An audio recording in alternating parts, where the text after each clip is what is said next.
Hi, welcome back to Intuition Nutrition. I'm Jen Hill, and today we're going to make a sticky brownie. I was so inspired to have something sweet, but I was so sick of all the candy that's going around these days, so I figured I'd look up some really good ways to enjoy some sweetness that actually isn't going to send you on a binge or have a hangover the next day. So these are raw, sticky, gooey brownies. And I got them, I should give credit where credit's due, off of the website called Oatmeal with a Fork. They've got some really great recipes, so check them out sometime. Basically, we're going to start by mixing together some nuts and some oats. And if you are not an oat fan, if you're paleo and you just stay away from grains, you can use more nuts or seeds instead of oats. A cup of nuts, a cup of oats, and then I've got about 12 medjool dates, pitted of course, take those pits out, about 5 tablespoons of cocoa powder, and about 2 tablespoons of coconut oil, 1 tablespoon of water, and 2 tablespoons of honey, or you could use maple syrup if you wanted, and about a tablespoon of vanilla extract, and about half a tablespoon of sea salt. So the order does matter, so we're going to start by just throwing in the nuts and the oats and grinding them up into a little bit of a cereal-like substance. So here we go, oats and nuts. I like to get raw nuts whenever possible, so those are pecans and cashews. There we go.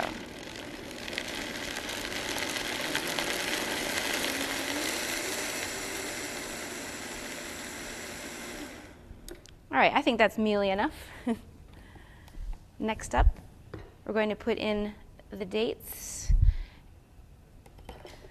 Now these, I know if you've watched the show, you know I'm a big fan of dates. And I don't mean like dinner and a movie, although that's nice too. I'm talking about these dates because they're so full of fiber and they are naturally sweet, which makes it so awesome to eat. Except I'm gonna need a little help to push them down in there.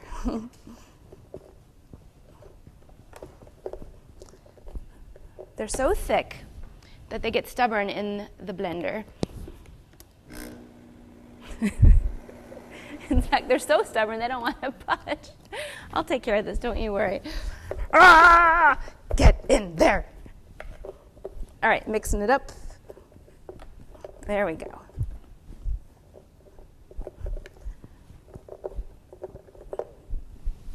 And I broke the spatula, but hey, it came out.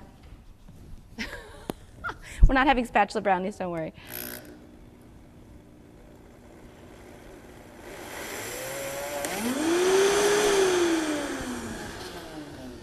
All right, well, I'm just going to keep adding stuff, and eventually they'll blend right in.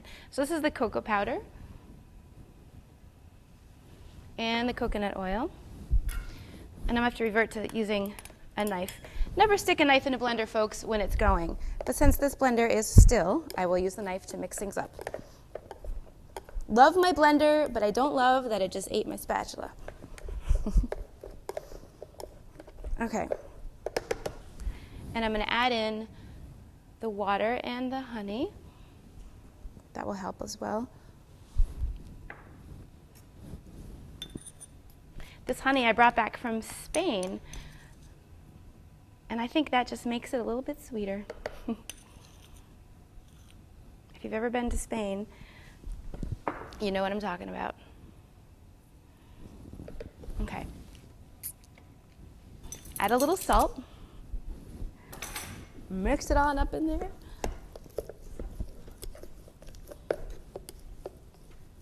Oh, wow, this looks good. Give it one more blend.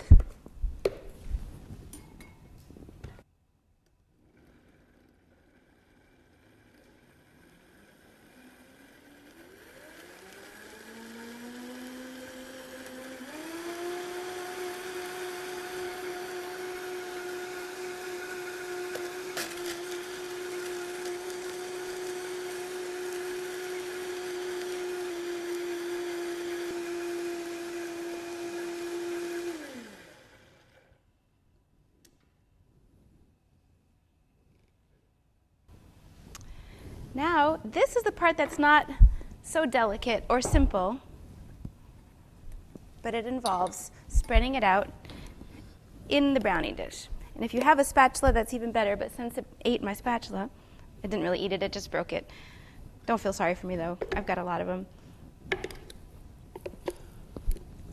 We'll just take it out and actually use your hands, which are clean, I promise, and you press it down into the dish. That way you get a little bit of the sense of a brownie, because these are raw. You don't need to cook these at all. But if you want them to look like brownies, so the people who are eating them are like, ooh, look, a square brownie, you put it in a dish and make it the shape that you want. Now, I pre-prepared the topping, which is a caramel topping. There's no milk in it. It's all dairy-free. But I did use some cashew butter. And we're just going to daub some on the top because it's so good. It's going to taste like a caramel brownie. That recipe, you'll have to go check it out on the website. I will be posting it as well in the show, where you can find the link, because I really suggest you make this at home. All right. So I'm going to prepare these to bring over to my guest, Kristi. And when we talk, you're going to learn why a bald eagle helped her make the decision to transition from a career of marketing maven into something more using her hands. Okay, so learn more. We'll be right back. So I can't wait for you to meet Kristi. But first, we're going to try these gooey brownies. Are you ready, Kristi? I am ready. Okay, I hope you like chocolate. I do. And caramel is right up my alley. Oh, yeah. Can't beat caramel on top of chocolate. Oh, and by the way, there's some coconut milk to cut the gooey chocolatiness if you need it. That's really good, Jen. All right, you just talk. I'm going to eat. So, yeah, you approve? Very good. Nice. We're going to have chocolate all stuck in our teeth during this interview, but hey, you know what? And the coconut milk is delicious. I'm glad you like it. Very good. It kind of cuts it. Okay, so I mentioned earlier, while I was making or fighting with a blender to make these brownies, so worth the fight, that Kristi had an encounter with a bald eagle, and that helped her shift into a new sort of way of thinking and career. She went from being a marketing guru, marketing maven, to being more of a healer, an intuitive healer, and getting in touch with her gifts. So Kristi, would you mind talking to us a little bit about that? How did that happen? Not at all. Okay. It's a somewhat long journey because it spanned a couple years, but basically what happened was it started with my driving down the highway on the main turnpike in Kittery, and there were cars on either side of my car, and up ahead of me, probably 200 feet away, an eagle landed in my lane and looked at me, and I looked at it, and I just kind of in my head said to it, please fly up, I don't want to hit you and I can't avoid you. And it flew, it started to take off, and it flew right up the front of I had a minivan, and for what seemed like seconds, it probably was just fractions of seconds, all I could see was this eagle. And I believe it was kind of a wake-up heralding for me. In the subsequent time of my journey, I took some healing classes, and nothing really ever profound happened until the end of 2012, when I had a reading with a psychic, and he told me that I was going to start performing miracles soon. Miracles. Yes. Wow. And so that kind of blew my mind, as you can well imagine. And he said, oh yeah, and you're going to go on to teach people what you do. And I said, well, I hope I know what I'm doing before I have to teach other people. It's helpful, right? And then within a couple months, I had another reading. I was at a fair, and somebody suggested I talk to this fellow, and I went and talked to him. And usually when I would have a reading, people would say, you're a great healer. But I had been doing work on myself, and I kind of thought, well, they can see me, healing my cuts and burns and stuff like that. So this time the fellow said, you're a great healer, right? And he wouldn't back down off of it. And I said finally in frustration, well, if I am, I don't know how to get there from here. And he said, that's because when you were a child, you did a healing and you scared your parents and they told you to shut it down. You know, Kristi, I read that on your website. She's got this great description of how she came to be a healer, and it said, it referred to what happened to you as a child. What did you do? Do you have a memory of that? The memory I have is almost, it's hard to really explain it other than I kind of call it an imprinting. Mm-hmm. So I remember playing with my brother, and we had a fort, and the ends of the wood on the fort were kind of chiseled, like a Fort Ticonderoga kind of thing. Mm-hmm. And I had run around the corner and hit my face on one of those sharp edges, and I believe that I cut myself. And I can remember my dad being really angry. As an adult, I realized he was angry at himself because this was something he had built for us. Oh. And the memory that I had kind of off and on over the years was putting my hand on that wood edge that had mm-hmm. cut me, and on my cheek, almost like I was trying to imprint that memory in my mind. So I don't specifically remember the incident, but that's what came back to me mm-hmm. when he said that. And there are no pictures of me with boo-boos on my face, and I have no scars. So how old were you? 3 or 4. Okay. And so to me, the actual what had happened is not important as it is of remembering who I am. Mm-hmm. and why I feel that I'm here, and right. that I feel that's to help other people. So now fast forward to 2014, mm-hmm. where you still on the side do marketing, correct? Mm-hmm. Yes. And you're very good at it. Thank you. So how do you manage to sort of weave into your life this healing that you have awakened to find out that you can do? How do you fit it all in? It's a balance, and it's I wouldn't want to say it's difficult. It's all the way that I've kind of see it is that it's all helping people. Mm-hmm. I've had the marketing business since I was 27, and I have some of my clients I've had for almost that entire time, mm-hmm. and I'm helping them to market their businesses, and I feel that was kind of a way that I was using my intuition for all those years, was knowing the best way for them to present their businesses and what right. they were offering. And this is more like a calling for me. This is to know that you can help somebody release a pain that's bothered them since they were a child, mm-hmm. or something that they've been told by doctors they just have to live with. Right. Can you walk me through sort of what you would do? Imagine that I went to you with, and thank goodness I don't have this, but imagine I went to you with a chronic neck pain, for example. Would you go right to hands-on, or would you talk through it?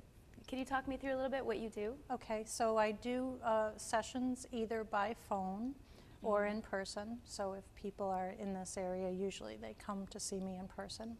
And I have an intake form, which basically lets the person write down what's bothering them and indicate on like a picture of the body where their pain is. Mm-hmm. And so I have that form submitted at least 24 hours in advance. And so as I have that form, sometimes things come to me of what the source of the pain might be. Mm-hmm. So mm-hmm. When the person arrives, we sit down with the form, and I have them talk to me about what they put down, and then I share what insights might have come to me and what does that mean to you, if I say this particular thing. And then we do the hands-on session, which is the person is on a massage table, but they're fully clothed. I do ask them to take off their shoes because I do work on their feet as well. And then I just am intuitively guided by how their body is responding to the energy. So it's like I can communicate with the body intelligence. So for example, if I touch a person on their head and I say to them, please let me know where you feel the energy. And most people, even if they've never considered themselves being an energetic being or, anything to do with energy, they can feel energy.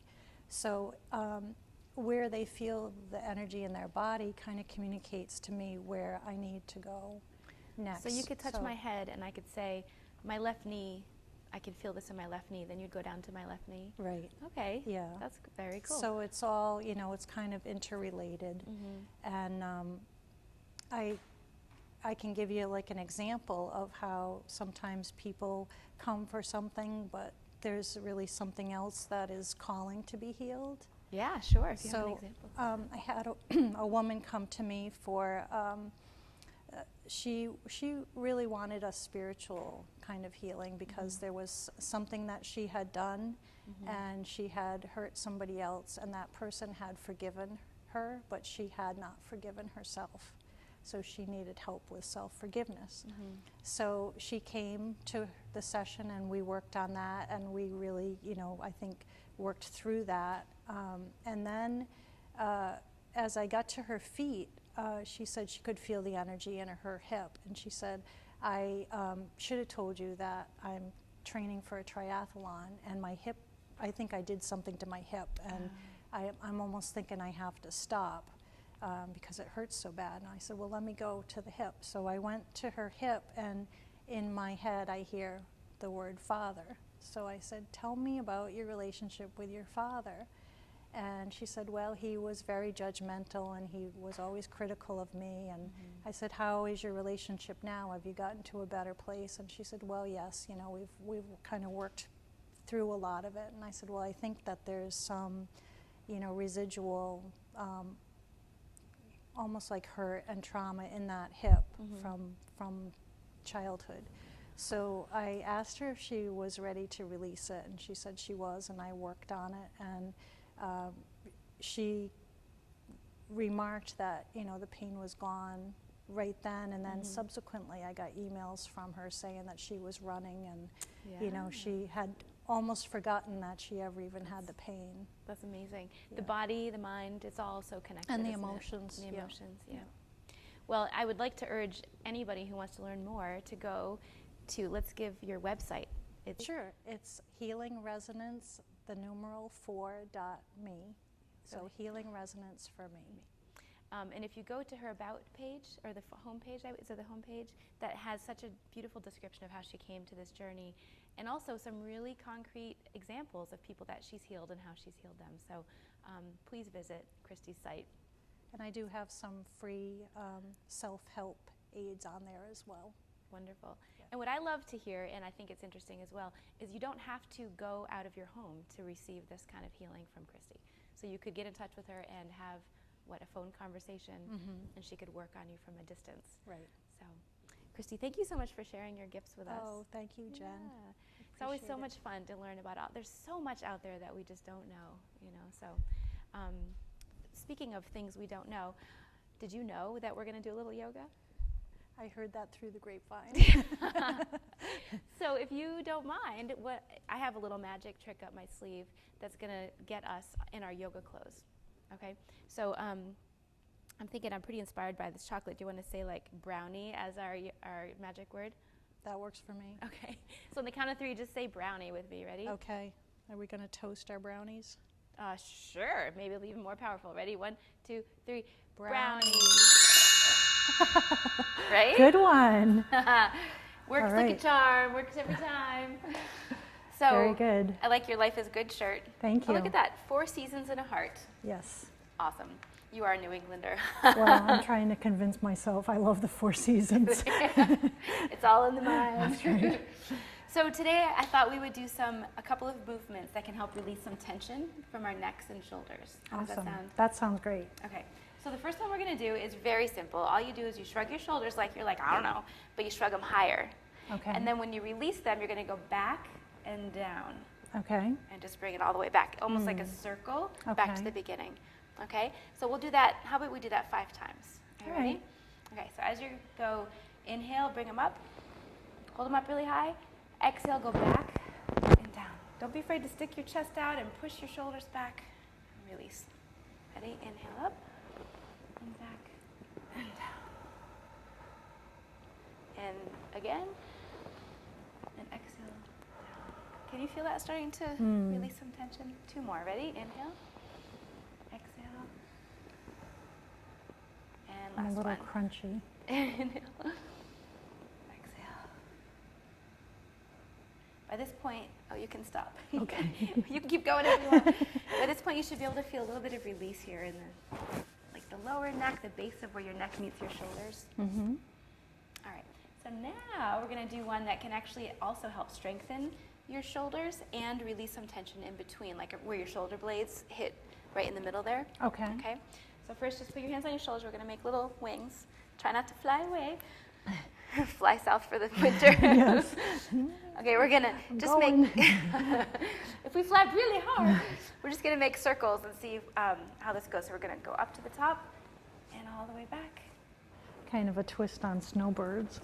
Yeah, we're going to do 5 back, and then we're going to do 5 going forward, okay? Oh, snowbirds, I get what you're saying. All right, is that 5? I wasn't counting. Okay, that's good. Now we're going to go the opposite direction. Okay. So bring your elbows forward and back. And back. Don't forget to breathe. Oops, Don't you I love forgot it to when breathe. instructors tell you, Yeah. don't forget to breathe. Like, if I didn't breathe, I wouldn't be here. Okay, now just lay your arms down and shake them out a little bit. Can you feel the blood flow going down? It should be going down into your fingertips a little bit more. Yes. Yeah. Feel the pulse. Good. So, we spend so much of our days, I think, sitting down, using a computer, using a phone, whatever it is that we're doing, it causes this to happen. So whenever you feel that, and for you at home as well, whenever you feel that, just get up and start rolling your shoulders. You can even do a combination. You can do shrug, back, wings, back, right? Just go for it. Easy. You can do it at home. Great. Thank you. Yeah, you're welcome. And thank you so much for coming today. Oh, Such it's a pleasure. my pleasure. Thank I love you. hearing your story. Thank you. And I'm going to get your recipe for those brownies. They were really good. Crowd pleaser. But make sure you use a food processor, because I think the blender was just a little too big for that little bit, unless you're going to make a huge batch. Food processor would be best. Okay, good. So remind everybody again where they can find you, because I'm sure people are going to want to hear more about your fabulous story and your journey and how they can reach out and get help from you. Okay, well, I have a website. So it's healingresonance4.me. And or they can call. I have a phone number, which is actually a Rhode Island number, but it's my Skype line, and that's 401-466-4901. Excellent. All right. Well, you heard it here. Healing Residence for me, for you. That's right. Right? Do you get what I did there? Yeah. All right. Well, thank you so much. And you guys all have a great day. We'll see you next time for more food for your body, mind, and spirit. Bye-bye.